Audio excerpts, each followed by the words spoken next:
নমস্কার। আজকের আমাদের এই ভিডিওটায় আমরা সম্পূর্ণরূপে আলোচনা করব ডাব্লিউবিজেই 2025-এর রেজাল্ট ডিলে এত করছে কেন, এবং তার সাথে আজকে আলোচনা করব নিটের রেজাল্ট পরে এক্সাম হওয়া সত্ত্বেও ডাব্লিউবিজির আগে বেরিয়ে গেল, কিন্তু ডাব্লিউবিজির এক্সাম আগে হওয়া সত্ত্বেও এখনও রেজাল্ট বেরোয়নি, তার কারণ কী। এবং তার সাথে আরও একটা বিষয় আলোচনা করব, যেটা হচ্ছে আমাদের রাজ্যের সবথেকে বড় প্রবলেম কোনো একটা পরীক্ষা কন্ডাক্ট করাতে বা কোনো একটা কলেজে অ্যাডমিশন করানোর ক্ষেত্রে ওবিসির রিজার্ভেশন সম্পর্কিত যে প্রবলেম, সেই প্রবলেমের কেস কী কী স্টাডি হয়েছে সেগুলো তোমাদের আজকে জানাবো। একজন টিচার হিসাবে কী কী জিনিস হয়েছে সেগুলো তোমাদের জানাবো। তো প্রথমেই আমরা জেনে নিই যে ডাব্লিউবিজি রেজাল্টটা দিতে এত দেরি হচ্ছে কেন। ডাব্লিউবিজেই বোর্ড তোমাদের যে ফর্ম ফিল আপ করিয়েছিল, সেই ফর্ম ফিল আপে কীভাবে করায়, একটা ইউআর ক্যাটাগরিতে করায়, একটা ওবিসি এতে ক্যাটাগরিতে করায়, একটা ওবিসি বির ক্যাটাগরিতে করায়। কিন্তু নিটের বোর্ড কিভাবে করায়? নিটের বোর্ডে তোমাদের একটা ইউআরএ হয় আর একটা হচ্ছে ওবিসি এনসিএল। অর্থাৎ নিটের ক্ষেত্রে ফর্ম ফিল আপের ক্ষেত্রে কোনো রকম ওবিসি এ বি এর ভাগ থাকে না। তোমাদের স্টেট কাউন্সিলিং যখন করাও তখন আলাদা করে তোমাদের ফর্ম ফিল আপ করানো হয়, সেই ফর্মে ওবিসি এ না ওবিসি বি সেটাকে লেখানো হতো, কিন্তু নিটের ফর্মে কোনো ওবিসি এনসিএল কোনো ব্যাপার থাকতো না। অর্থাৎ যদি তোমাদের রেজাল্ট বেরোনোর পর আমাদের কী দেয়? র্যাঙ্ক দেয়, যেটাই অ্যাকচুয়ালি ইম্পর্টেন্ট কম্পিটিটিভ এক্সামের ক্ষেত্রে। সেই র্যাঙ্কটা একটা ইউআরের র্যাঙ্ক দেয় এবং একটা ওবিসি এনসিএলের র্যাঙ্ক দেয়। তো যদি ওবিসি এ বি উঠে যায় বা ওবিসি এ বি এদিক ওদিক হয়, বা ওবিসি এ বির কেউ এ থেকে বিতে যায় বা বি থেকে এতে যায়, ওবিসি এনসিএল তো সে থাকবেই, সেটাতে তো তার কোনো প্রবলেম হবে না। যদি কেউ ওবিসি এনসিএল হয় তাহলে তার কোনো রকম প্রবলেম হবে না, সে ওবিসি এ থেকে বিতে যাক বা বি থেকে এতে যাক, সে তো ওবিসি এনসিএলের মধ্যেই থাকবে।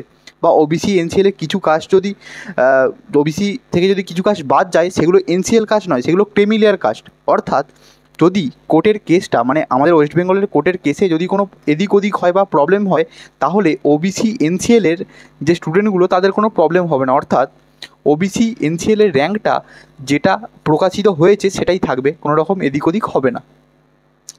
তাই জন্য যদি নিটের রেজাল্টটা বেরিয়ে যাওয়ার পরেও যদি আমাদের বোর্ডের, মানে আমাদের কোর্টের থেকে কোনো রকম চেঞ্জ হয় ওবিসি নিয়ে, তাহলে নিটের রেজাল্টে কোনো রকম এফেক্ট পড়বে না। কিন্তু যদি ডাব্লিউবিজির ক্ষেত্রে তুমি দেখো, রেজাল্ট বেরোলো, সেই রেজাল্টে ইউআরের একটা তোমায় র্যাঙ্ক দিল, তার সাথে ওবিসি এর একটা র্যাঙ্ক দিল, ওবিসি বি এর একটা র্যাঙ্ক দিল, কিন্তু কোর্টের হিয়ারিংয়ে হঠাৎ করে বলল যে ওবিসি বি থেকে এই কাজটা ওবিসি এতে ট্রান্সফার করে নিল।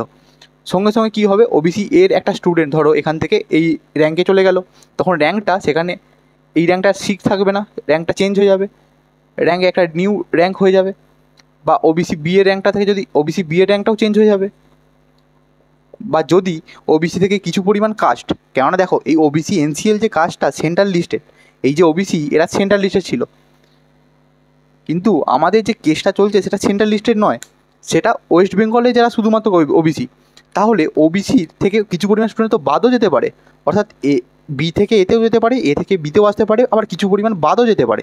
তো সেই কারণে রেজাল্টটা পুরো ভ্যালুহীন হয়ে যাবে। অর্থাৎ কিছু পরিমাণ স্টুডেন্ট, আমি সাপোজ হচ্ছি, কিছু পরিমাণ স্টুডেন্ট ওবিসি এ বা বিতে ছিল, কিন্তু তারা এখন রিজার্ভেশন থেকে ইউআরএ ঢুকে গেল, তাহলে তাদের এই র্যাঙ্কটাও তো চেঞ্জ হয়ে যাবে। তাহলে অ্যাকচুয়ালি যদি আমরা এখন ডাব্লিউবি রেজাল্টটা প্রকাশ করেও দেয়, রেজাল্ট ধরো দিয়েও দিল, কিন্তু রেজাল্টের পর ওবিসির কেসটা কিছু গণ্ডগোল হলো, ধরো ওবিসি রেজাল্ট দিয়ে দিল, তারপর ওবিসি বললো যে ওবিসি এই কাজগুলো ক্যান্সেল, তখন ইউআরএ তাদেরকে ঢোকাতে হলো, তাদেরকে আবার একটা নতুন র্যাঙ্ক দিতে হবে, তাহলে অ্যাকচুয়ালি রেজাল্টের কোনো ভ্যালু থাকবে না যদি এখনই রেজাল্টটা বার করে দেয়। ঠিক সেই কারণেই ডাব্লিউবিসি বোর্ডের পক্ষ থেকে সম্ভবপর হচ্ছে না রেজাল্ট বার করা। এটা শুধুমাত্র আমরা বোর্ডকে দোষ করতে পারি না, এটা অ্যাকচুয়ালি দোষটা গোড়ায় ছিল। অর্থাৎ এই ওবিসি রিলেটেড প্রবলেমটা সত্যি একটা বড় প্রবলেম দিয়ে দেখা যাচ্ছে, এবং আমার মতে এই ওবিসি প্রবলেমটা যতদিন সলভ হচ্ছে ততদিন তোমাদের রেজাল্ট বেরোনো কোনো প্রকারই সম্ভব নয়। অর্থাৎ যদি রেজাল্ট বেরিয়েও যায় তাহলেও সেটা পরবর্তীকালে চেঞ্জ হতে পারে। তো আমরা সম্ভাব্য 22শে জুন রেজাল্টটাকে আশা করছিলাম। তার কারণ কী ছিল জানো? তার কারণ ছিল 19শে জুন আমাদের একটা হিয়ারিং ছিল এই ওবিসি কারণে। কিন্তু বর্তমানে ওবিসির কী কেসটা হয়েছে এরপর আমরা আলোচনা করছি, কিন্তু তার আগে জেনে নাও এই 19শে জুনের সুনামিটা অলরেডি হয়ে গেছে এবং তার ফলে 19শে জুনের সুনামি পুরোপুরিভাবে কমপ্লিট হয়নি, অর্থাৎ এই সুনামিটা বর্তমানে 19শে জুলাই ফাইনাল সুনামি হবে। এবং তার কারণে আমি আশা করছি যে রেজাল্ট এই 19শে জুলাইয়ের পরই 20, 21, 22-এর মধ্যেই বেরোবে। কারণ রেজাল্ট বেরিয়ে গেলেও অ্যাকচুয়ালি ফায়দা কিছুই হবে না আমাদের ডাব্লিউবির জন্য, বা ভর্তি প্রক্রিয়াও কোনো রকমভাবে সম্পূর্ণ করা যাবে না। তো রেজাল্টটা বারবার চেঞ্জ করতে হবে, বারবার প্রবলেম হবে, বারবার খাটতে হবে। তো সেই কারণে ওয়েট আমাদের করতে হবে, কিছু করার নেই। এছাড়াও বিভিন্ন রকম প্রক্রিয়া, জেন পাস বলো, কনস্টেবল পরীক্ষা বলো, ডাব্লিউবিসিএস বলো, বিভিন্ন প্রকার প্রক্রিয়া আমাদের রাজ্যে স্থগিতাদেশ দেওয়া হয়েছে। তার কারণ এই ওবিসি রিলেটেড প্রবলেম, কেননা এটা একটা বড় হিউজ প্রবলেম। তোমরা হয়তো ভাবছো স্যার আমি ইউআর ক্যাটাগরি, আমাদের কী প্রবলেম আছে, আমাদের ভর্তি করে দিন। অ্যাকচুয়ালি সেটা করলেও হবে না, কারণ এটা থেকে তো কিছু পরিমাণ কাস্ট ওবিসি থেকে তো ইউআরে যেতে পারে। স্টুডেন্টটা তো কোনো দোষ করেনি। কোনো একটা স্টুডেন্ট যার ওবিসি থেকে সেই ইউআরে ট্রান্সফার হচ্ছে, মানে কোর্টের রায়ের পর, সেই স্টুডেন্টটার কী দোষ বলো না? সে তো তোমাদের মতোই টিউশনে যেত, পড়তো, পড়াশোনা করতো, পরীক্ষা দিয়েছে, ফর্ম ফিল আপ করেছে, তার কী দোষ? দোষটা তো গোড়াতে, অ্যাকচুয়ালি গোড়াতে আমাদের দোষ। তো এই হচ্ছে ব্যাপার। এবার আমরা আলোচনা করব যে ওবিসির কেসটা অ্যাকচুয়ালি কী ঘটেছে না ঘটেছে। তো তার আগে আমরা চলো এটাকে পুরোপুরিভাবে মুছে নিই।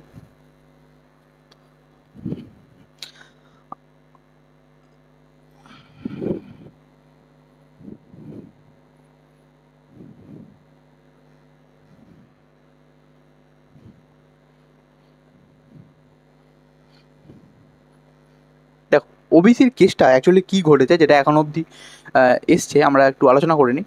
দেখো প্রথমে আমাদের ওবিসির কী জিনিসটা ছিল সেটা আমরা একটু আলোচনা করি। দেখো 2009 সালে আমাদের ওবিসি সংরক্ষণ ছিল 7%, 2009 সাল অবধি। এবং সেই 7%-এর মধ্যে টোটাল 66টা কাস্ট ইনক্লুডেড ছিল।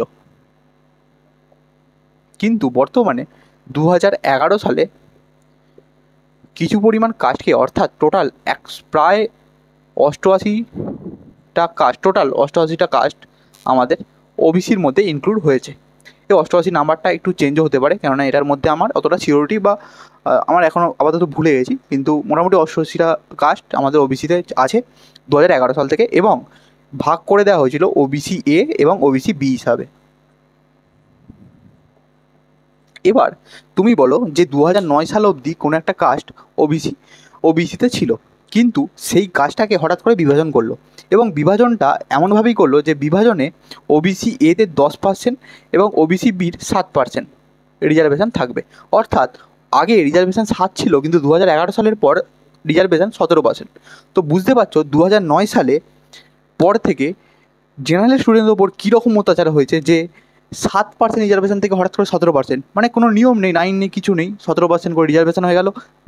ইউআর ক্যাটাগরির স্টুডেন্টরা পুরোপুরিভাবে ঝাড় খেতে থাকলো, প্রত্যেকটা পরীক্ষা দিতে যাচ্ছে, কিন্তু বলছে র্যাঙ্ক হচ্ছে ওবিসির থেকে র্যাঙ্ক হচ্ছে, কিন্তু রিজার্ভেশনের জন্য তারা চান্স পাচ্ছে না। কিন্তু তার কোনো যুক্তি বা লজিক এখন অবধি ছিল না, কিন্তু কেউ কথা বলেনি, কেউ উচ্চারণ করেনি। হঠাৎ করে বর্তমান দিনে 2024 সালে কিছু পরিমাণ লোক কি বলতে থাকলো যে ওবিসির 2009 সালে সে একটা ওবিসি আন্ডারে কাস্ট ছিল 2009 সাল অবধি, কিন্তু হঠাৎ করে তাকে ওবিসি বিতে রেখে দেওয়া হয়েছে। ইউআর ক্যাটাগরি স্টুডেন্টরা কিন্তু এই ব্যাপারে কোনো কথা বলেনি, তারা চুপচাপ ছিল। কিন্তু ওবিসি বি এর একটা ক্যাটাগরির কিছু পরিমাণ স্টুডেন্ট বলতে থাকে যে তারা 2009 সালে ওবিসির মধ্যে ছিল, কিন্তু এবারে তাদেরকে ওবিসি বিতে রেখেছে, কিন্তু তাদের কোনো যুক্তি নেই। কিসের ভিত্তিতে এই ভাগটা করা হয়েছিল? আমরা যদি খুব ভালো করে দেখি, এটি ধর্মের ভিত্তিতে ওবিসি এ এবং ওবিসি বির ভাগটা করা হয়েছিল। তার কারণে কোর্ট সম্পূর্ণরূপে 2025 সালে, আজকের এই ভিডিও থেকে 5-6 দিন আগে, প্রায় 4-5 জুনে এটা বলে যে ওবিসি কাস্টের এ এবং বিকে সম্পূর্ণরূপে উঠিয়ে দেওয়া হলো, এবং 2009 সালের এই 66টা কাস্টই অনলি ওবিসি বলে পরিচিত হবে, কোনো রকম ওবিসি বি এ বলে পরিচিত হবে না। এবং তার ফলে একটা জটিল সমস্যা দেখা দিতে পারে, এবং দেখা দিয়েছিল যে এতদিন ধরে তো অনেক স্টুডেন্ট ভর্তি হয়ে গেছে ওবিসি এতে, বিভিন্ন এতে, তো তারা কি করবে, বা এখন পরবর্তীকালে আমরা ভর্তি প্রক্রিয়া চালাচ্ছি, প্রায় হয়ে গেছে, ডকুমেন্ট ভেরিফিকেশান প্রায় হয়ে গেছে, আমাদের চাকরি দিতে শুধুমাত্র বাকি, এখন আমরা কি করব? তো তখন কোর্ট আর একটা কী বলে যে আর একটা কাজ করতে তোমরা পারো, একটা সার্ভে করো, সার্ভে করে বলো যে কে ওবিসি এ এবং কে ওবিসি বি, তাহলে আমরা মেনে নেবো এবং তাহলে তোমার এই বিলটাকে আমরা মান্যতা দেবো। তখন আমাদের 15ই জুন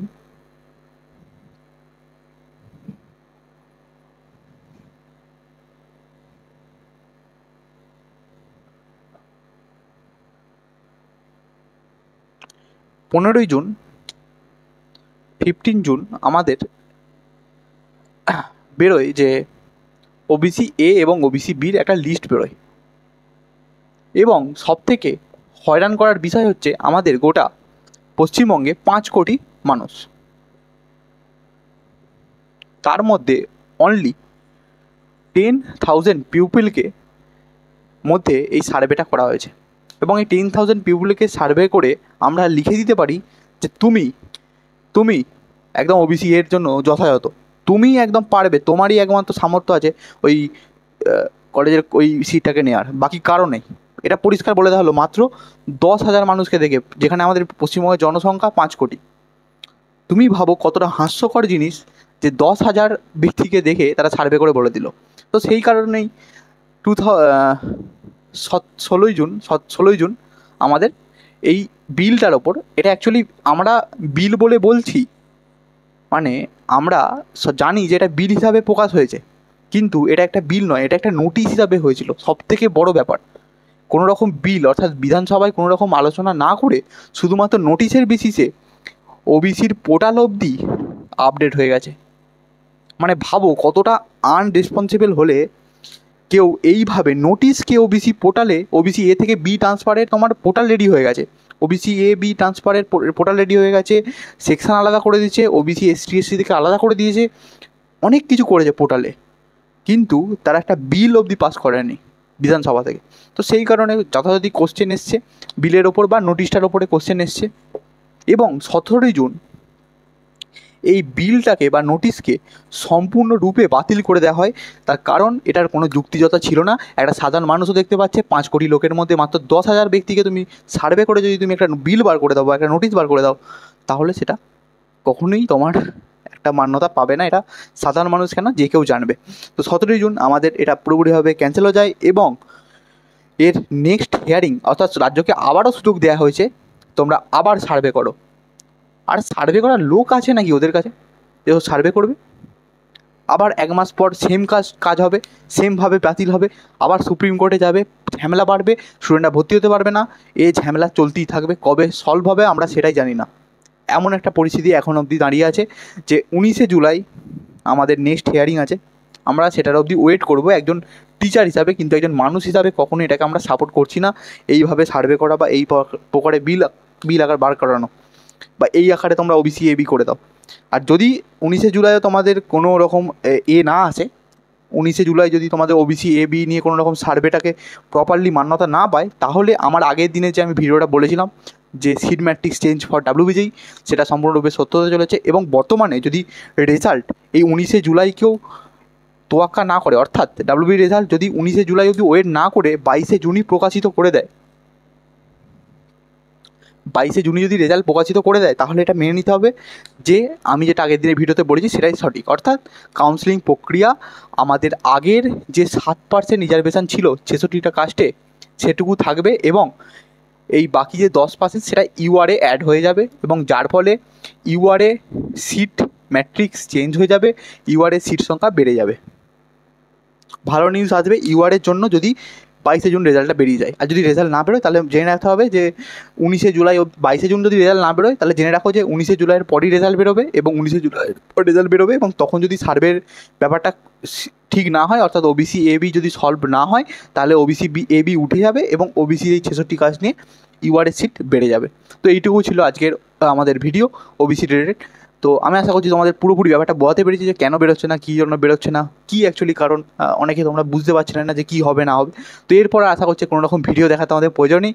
তোমরা একটা কাজ করতে পারো, যদি তোমাদের রেজাল্ট নাম্বার 60+ হয়ে থাকে, তাহলে তোমরা রিল্যাক্সে এইসব ভিডিও দেখতে পারো বিভিন্ন চ্যানেলের।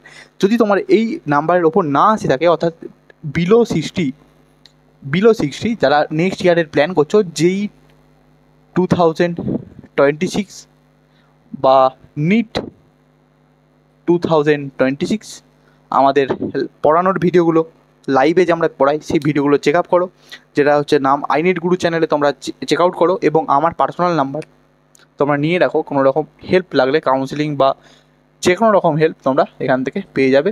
এবং WBG কাউন্সিলিংয়ের জন্য আমাদের ডিসক্রিপশানে যে হোয়াটসঅ্যাপ গ্রুপের লিঙ্ক আছে সেটাকে জয়েন করো। তো এটা আমার পার্সোনাল নাম্বার, এখানে তোমরা কন্ট্যাক্ট করতে পারো। আমরা তোমার কাউন্সিলিং গ্রুপ বা আমাদের পড়ানোর ভিডিওর ওখানে তোমাদের যে গ্রুপটা আছে সেখানে তোমাদের অ্যাড করে দেবো। তো চলো আজকের ভিডিওটা দেখা হচ্ছে নেক্সট ভিডিওতে।